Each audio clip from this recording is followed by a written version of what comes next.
Upgrade your laundry routine with a durable and reliable Maytag laundry pair at Lowe's. Like the new Maytag washer and dryer with performance-enhanced stain-fighting power, designed to cut through serious dirt and grime. And what's great is this laundry pair is in stock and ready for delivery when you need it the most. Don't miss out. Shop Maytag in-store or online today at Lowe's. There is this pressure to have it all figured out, and today I'm going to be talking all about it.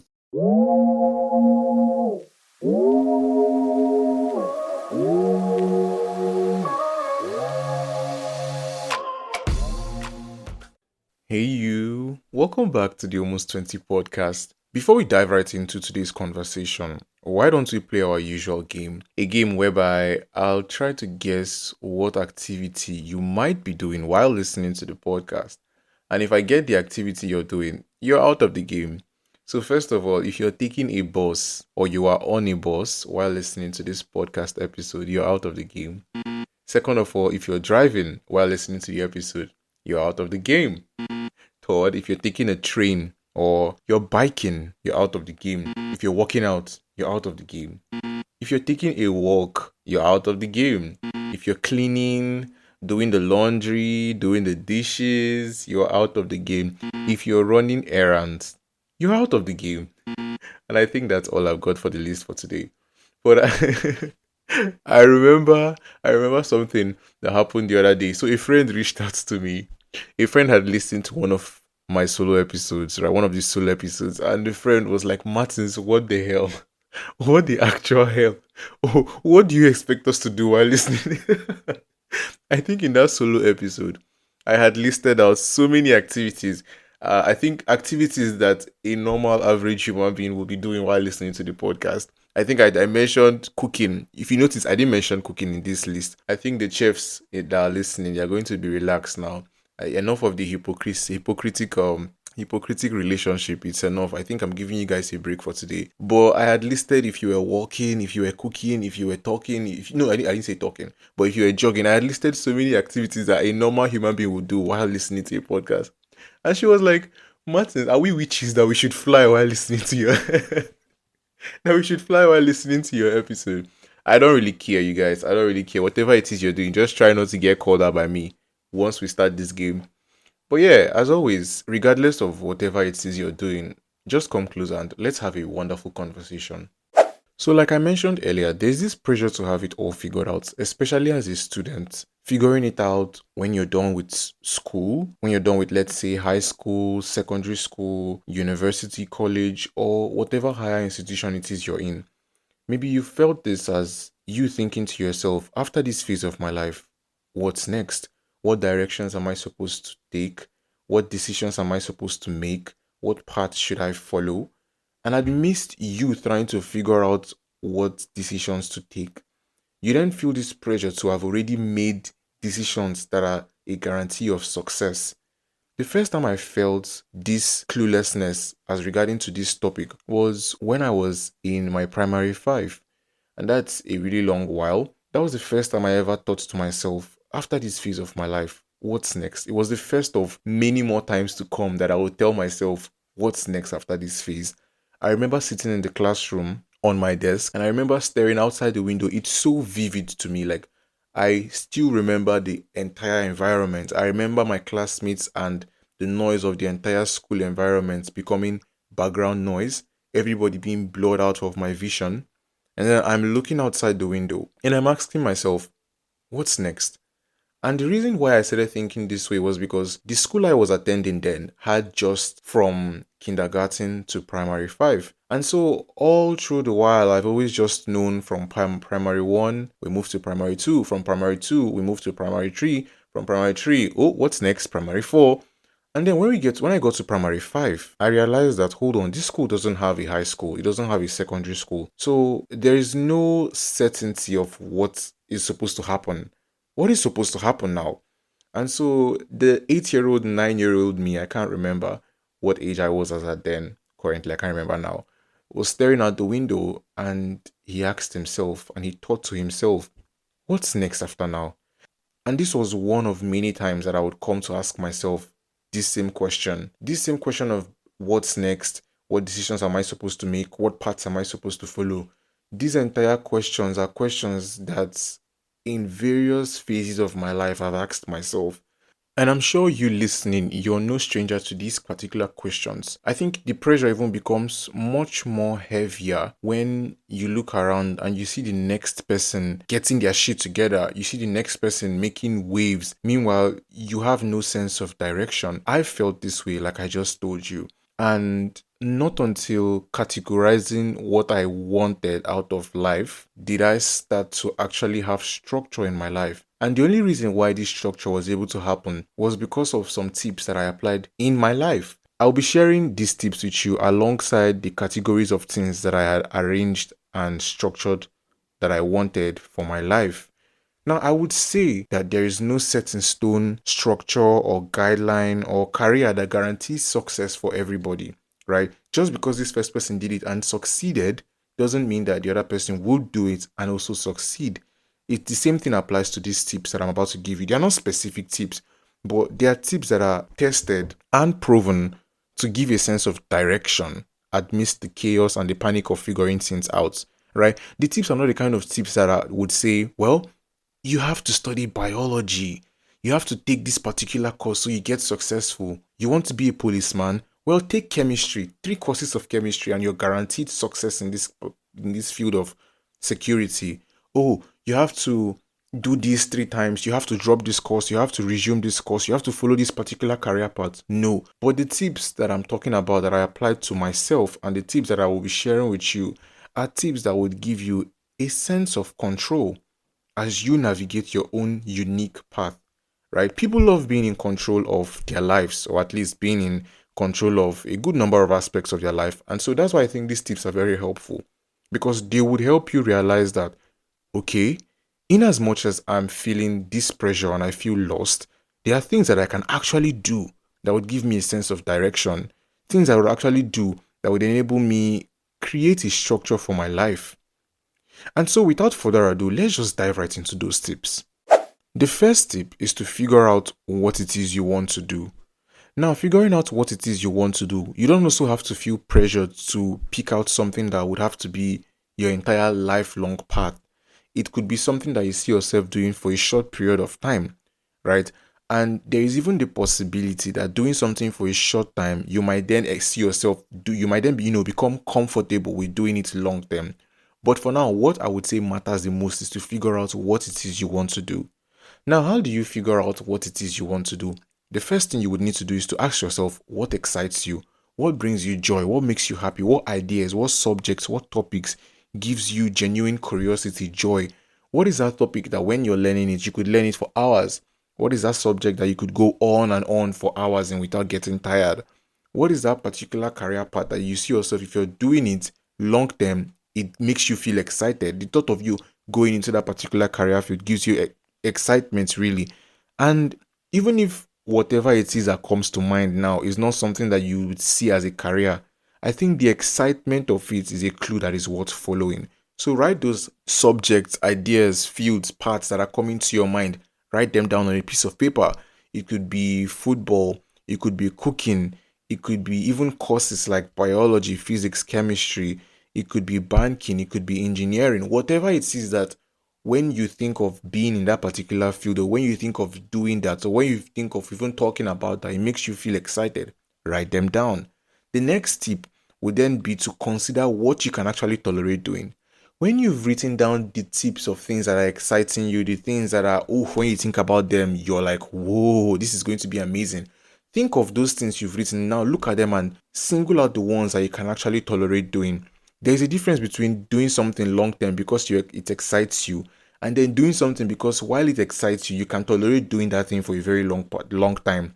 Because whether you like it or not, every career field or every career path has boring and stressful parts. There are days whereby you're not going to be feeling the work. There are days whereby it's going to be very stressful. So think about what you would be okay with enduring consistently. I'll give you an example. I'm somebody who likes cooking, and if you check my Instagram, I often post a couple of foods that I'm cooking, some recipes that I'm cooking. Basically, I enjoy being in the kitchen, trying out new recipes, trying out new foods and all of that. And I would write that down on my list now. I'm writing down things that excite me. I'll write down cooking. And then when we go further in our step and I say single out things that you can tolerate doing long term, I would think about cooking. I love cooking very much so. But when I think about doing cooking long term, I don't want to see myself, the thought of becoming a chef, maybe opening a restaurant or being a well-renowned chef in a 5-star restaurant, the thought does not excite me. Cooking for me is a personal enjoyment stuff. I like cooking for the fun of it. I can cook thousands and thousands of recipes, learn ideas, go for cooking classes, figure out new recipes, watch thousands of YouTube videos only because I'll be cooking for myself or people around me. I don't see myself heading into commercial cooking as something that I think would give me joy. You understand? So there's a difference between something that excites you and something that you can actually tolerate doing. Do you get? So look at the list that you've created. From what you've listed down now on your piece of paper, what are those parts, those directions, those fields, those subjects, those topics that the thought of pursuing them in this moment consistently and almost long term, it doesn't seem daunting to you. It doesn't seem like something that if you pursue even as a career, it doesn't seem like something that would eventually become torturing to you. Once you've singled out those steps, you've achieved this step 2. We move on to the 3rd step. If you're starting to figure out, okay, great, this is actually something that I can actually be excited about and I can actually endure this. Wonderful. That's great. We move on to the 3rd step, which is to then break it down. By breaking it down, what I mean is to ask yourself, what are small steps that I can take towards now following the direction of this path? What big steps would I even eventually have to make? You would have to write them down. You have to make them concrete by writing them down so that they are not abstract thoughts and ideas that you're just sitting down creating. You would write them down. You would tell yourself, what are the steps that I would actually need to follow now to get towards these parts that I've seen that excites me and I can tolerate? You understand? Now, this is where me talking about how I categorized my own list into 3 fields that I would like to follow comes in. I broke down my own list into 3 things that I would want to achieve in this life. The first one is cybersecurity. That is a career in cybersecurity. The second one is podcasting. And the third one is becoming a public figure. I sat down and thought to myself, what excites me? These 3 things came out top in my list. And I asked myself, what can I endure? These 3 things remained in my list. And so I decided to double down on them and pursue them. Now, when I talk about breaking down all of these into small steps that you can achieve towards this direction, for cybersecurity, I asked myself what are some steps I should follow. The first thing I did was to join communities of people that are also pursuing a cybersecurity career. Even the internship that I mentioned to you in a couple of episodes ago that I was doing, I am majoring in cybersecurity. In that internship, I am connecting with professionals in cybersecurity. I'm taking some cybersecurity tests, looking forward to participating in some cybersecurity examinations. So these are steps that I'm taking towards building a portfolio and a career for myself in cybersecurity. All of this happening because I sat down and thought of steps to take, and then I'm following those steps through internships, through looking for resources online. The second thing that I did was podcasting. How do I get there? The first thing I needed to do was to create a structured releasing schedule, which I am now doing, which I mentioned to you guys was bi-weekly. I needed to create consistent episodes, have guests on the podcast, publicize the podcast, and some other tips that I had written down for myself to follow to ensure that I remain consistent and then create a name for myself in the podcasting field. I think you're understanding where I'm getting to now with this. The third one, becoming a public figure. Okay, recently did I even start to then triple down on this? What do I need to do on this? Okay, I need to create more posts.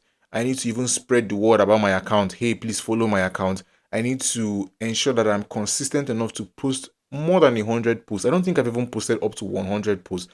Post so many posts that while I'm posting, I then start to find my style, start to find my voice. Same thing with podcasting. Doing it so consistently, putting it out there, putting yourself out there, putting the word out there that you are now creating a name for yourself while figuring out your own style. Becoming a public figure, doing it. Okay, the 2 platforms I intend to use now are Instagram and LinkedIn. For Instagram, like I mentioned, is still posting consistently, figuring out my own style, space, and the brand for myself that I would want to create there. For LinkedIn, I would then use it to enhance and push out visibility in my cybersecurity career. While for Instagram, my podcasting comes there. Yes, occasional cybersecurity stuff comes there, but it will be mainly for self-expression.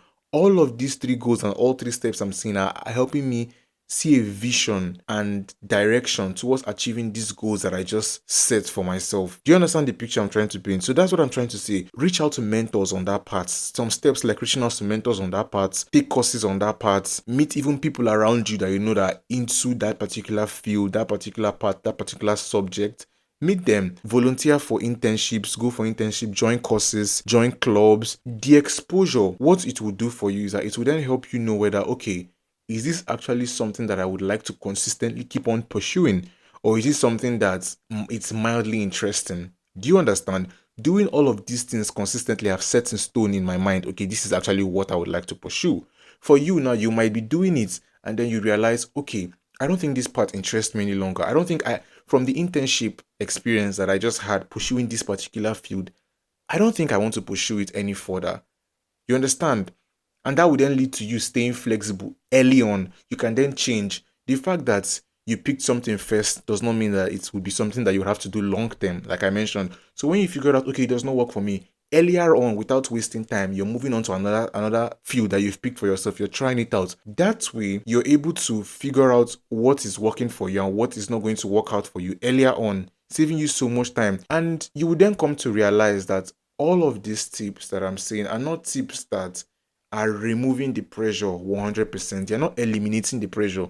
But because of how implementational they are, it sort of eases the pressure of having to figure it all out, because you are now having a sense of direction of, this is what I'm interested in.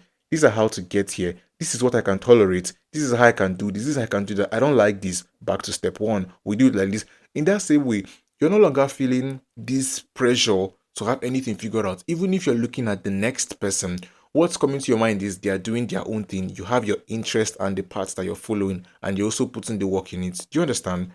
That's what I mean. So going back to all these steps, I'll just say them again. The first step is to figure out what it is you would want to do. It does not matter whether it's something that is temporal. It does not matter whether it's something that is permanent. We'll just figure out what it is that you would actually like to do. It might not just be one thing. Like I mentioned, you write them down, you list them out. How do you figure out what it is you want to do? What interests you? What excites you? What brings out curiosity in your mind? What makes you feel happy when you think about those topics? What actually is something that excites you? Once you figure that out, the next step would be to consider what you can tolerate from that list. I gave you an example with me loving cooking but not wanting to pursue commercial cooking. You can decide those decisions for yourself. You apply them. What is something that you can actually tolerate? What are things that are just excitements that maybe they will become hobbies for you instead of you pursuing them as a direction or as a path for yourself? The third one, what are the steps that you would need to make or you would need to take? What are decisions you would need to make? What are various things you would need to do to ensure that you are taking small and even bigger leaps towards that direction? So that if you reach that direction, you're still taking more steps to move further and advance in that direction. Or while you're taking these steps, if you figure out that this is not a path that you want to follow, you can easily just reroute, pick another path that you listed, follow it, apply those same steps. You understand what I'm trying to say? So yeah, I believe following these tips would give you a sense of profound direction, whereby the pressure to have it all figured out would not be as heavy as before.